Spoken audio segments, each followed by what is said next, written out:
Hi, my name is Ken Lasseson. I wrote a microbiome prescription site and continue to maintain it. Today I want to do a walkthrough a new edition, actually a revision of existing system, which is much better. Some of you may have seen my recent post about bacteria influencing other bacteria.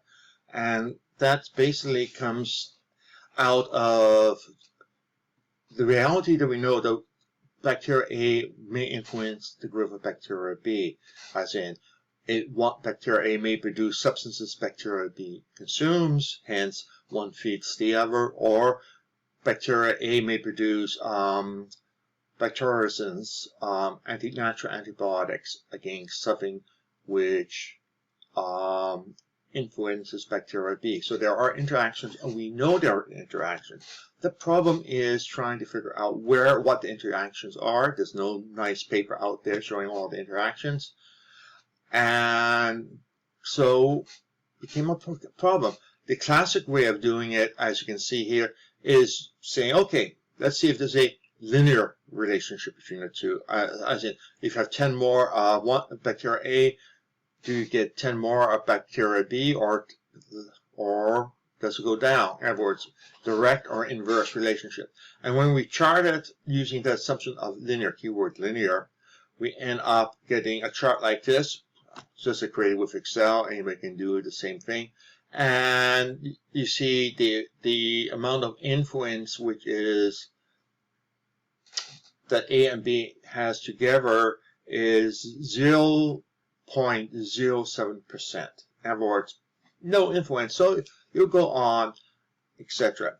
What I ended up doing was some explorations and applying what's called a monotonic increasing function.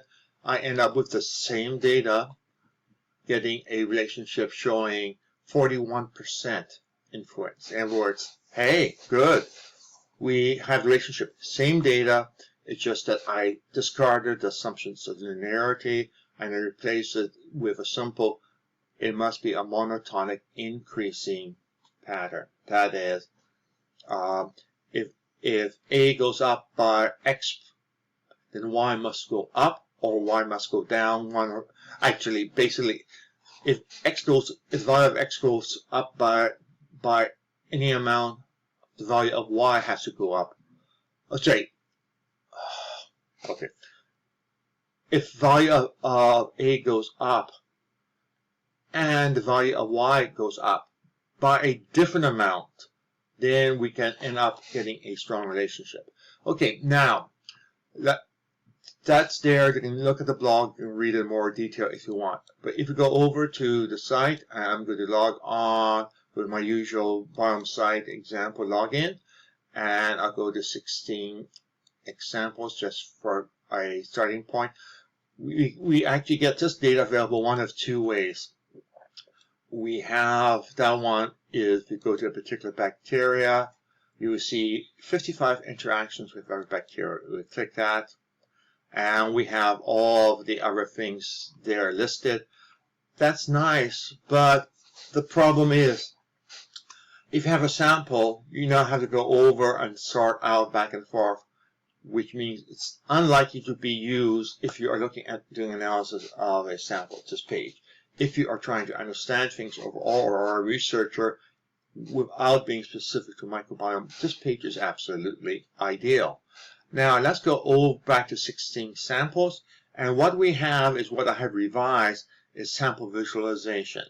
It uses the same data, and it's called bacterial interactions Y. I click this one.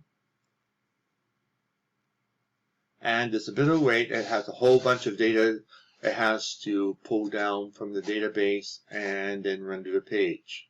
So there is a slight pause there, but once the page is loaded, you can go to any other things of the sample and you have the results very quickly.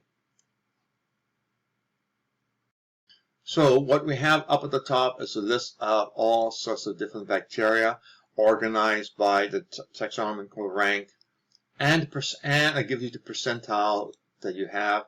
If you go down a little bit, you will see you have a chart, and actually what I'm going to do is I'm going to, by doing a scroll, reduce the chart. Let me explain what the chart represents. The chart, the size of each circle represents the percentile rank, the percentile ranking of the bacteria. The thickness of the line indicates how much influence it has. So the result is, you see there's something coming from here. It's probably a medium percentile. You can do that sort of visually eyeballing it, and it has there. We have something here which has a big impact, but we only have a little bit of it. You can, of course, zoom in and take a look at that one, and that one seems to have a significant impact. Again, the width of the line indicates the strength of the relationship over all the samples, and what you have before you is all the bacteria which are in your sample. So it's sort of sitting there nicely. Now let's go back up and scroll to the top. And what we're going to do is we're going to go down and find somebody where we have a small percentile on. Let's say this one. And here we have the chart, and it's a much smaller one. And as you can see, this particular one, we have a couple of things which are dominant. Now, one of the things to keep in mind of is the color. So this small number here, last one was big, reflects a percentile ranking. So we have a low percentile ranking. We have actually being 8.6%, and you can see what influences it. And this one has definitely more, not that much more. It's not that much bigger than this one, but it is a dominant one, and in fact actually maybe a child. Another one coming in here. Now, what I've done to make life easier is I've used colors to indicate the different types of ranks. Color key is up here. In general, you will often find the parent or the child on these charts, which is to be expected. But if you're looking for things which are more interesting, you want to find things with the same color. And let's go down and let's try. We had looked at Lactobacillus, and that was a genus. And let's see if we Streptococcus there, Lactobacillus.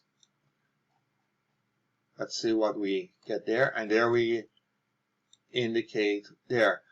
We have Lactobacillus here. We have another one of the same rank, which means this one is not a parent or a child. It is part of it.